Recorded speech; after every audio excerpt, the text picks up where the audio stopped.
You did this for a reason, and Thank you. I understand it. I didn't do I it for a like the reason. play here, but usually you give us 4 options for positions. You gave me 2 options to pick from this week: Trey McBride or Evan Ingram. And we all know on this podcast specifically, I'm a huge Evan Ingram guy. Dave is a huge Evan Ingram guy. You're here to fight all of us because you are a Trey McBride guy. You hate Evan Ingram. I know it. It's fine. It's understandable. You just didn't like him at the beginning. I said he was going to be a top 5 tight end. Nobody believed me. And now here he is at tight end 5. He's crushing, man. He's having a good year. I do want to say this in his Giants days. I was a huge Evan Ingram guy. He was my tight end to go. He was the guy I always got.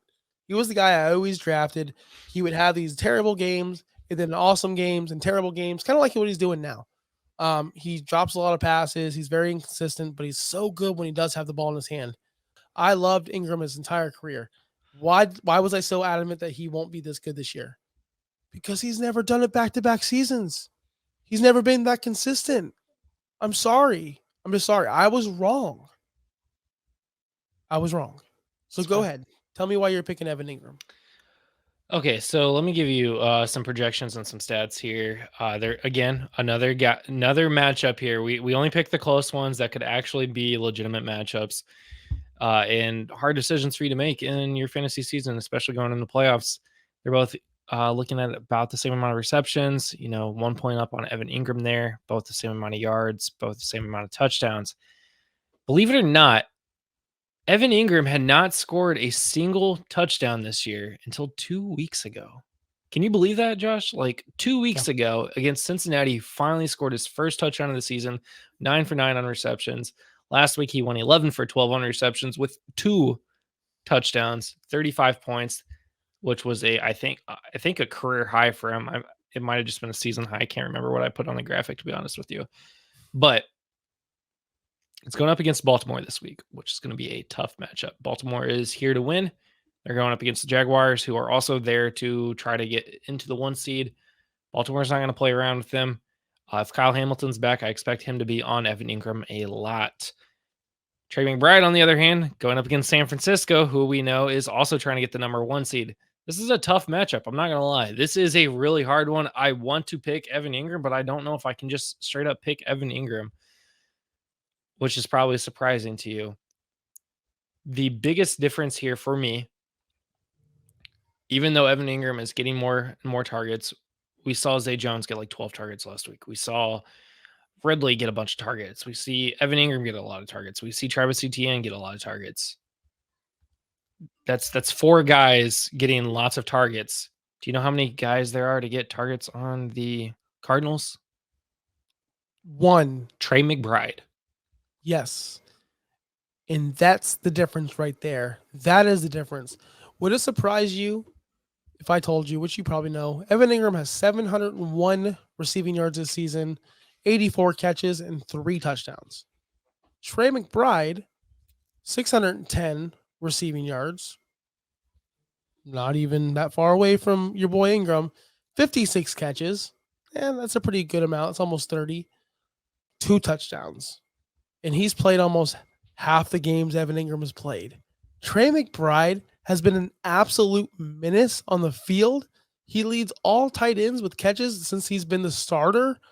Trey McBride is one of the most athletic tight ends you're going to see, and he's going to be a dominant top 3 tight end going forward, especially when Kelsey retires. Look, I'm seeing these things on Twitter. Dynasty, who would you rather have, Laporta or McBride? Dynasty, who would you rather have? Michael Mayer or McBride. McBride wins that one, but he doesn't beat out the Laportas. He doesn't beat out the other young guys that were drafted this year. Kincaid. People are all over Kincaid. People are overlooking McBride because he's an Arizona Cardinal, and that's okay. No one's putting up these numbers like him, coming in halfway through the season with a broken ass team where they're a bum ass. Seriously, they're a bum ass team. And they're still putting up numbers. He's demanding almost 9 targets a game. What other tight end can do that? Can Kelsey even do that this season? I don't think he is. Period. Trey McBride is my go-to this week because he is the number 1 target for Kyler Murray in that Arizona offense. Trey McBride has been dominating these linebackers and DBs trying to cover him for weeks, and he's not getting the recognition.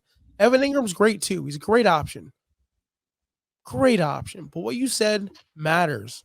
You got Calvin Ridley, you have Zay Jones, you have all these different other going interchangeable parts where there's only one ball. And yes, he's been balling out all season, but that's the point. He's been playing all season, and he's only a little bit over Trey McBride in the receiving game, just a little bit, just a tad bit over. Shouldn't he be dominating him if he's that good? I'm just saying, I love Ingram. I'm not saying he's a bad player, but this is a lot closer than people think. He's a lot, and Trey McBride's going to make some waves, and he's going to be a trendy guy this offseason. He's going to be one of those guys we talk about. Where do we draft him? Is he up there with the Hawkinsons? Is he up there with the Kincaids, these young guys, or is he just a flash in the pan player? But no, he's not, because he's been doing this ever since he got the starting role. Trey McBride, for me, is a tight end one going forward rest of season. Set it and forget it unless you have Kelsey or Hawkinson. Or I don't want to say Engram because I like McBride's matchup a lot better. But again, set it, forget it. Ingram's got to be your guy, or McBride.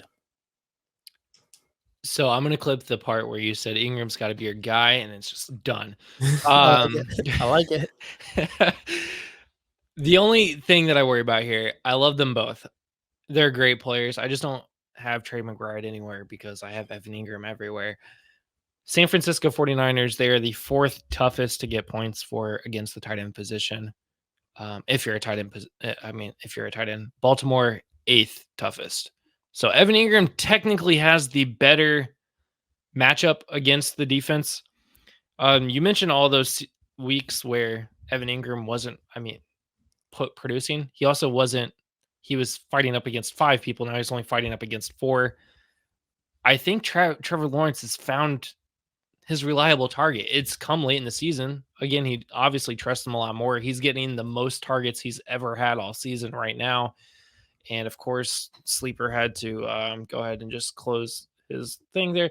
Yeah, so he's getting the most targets. He averages about 7 or 8 targets a game. He got 12 last week. He's got the most receptions he's ever had all season, most touchdowns he's had all season against Cleveland. That's not an easy team to score points against. I'm still going to go with Engram here. This is where we still will differ. I know I teetered. I thought I was going to pick Trey McBride, but I think I'm going to go back to my old reliable tight end 5. He's been tight end 5 the last 2 seasons. I'm going to go with my tight end 5 and take Evan Engram.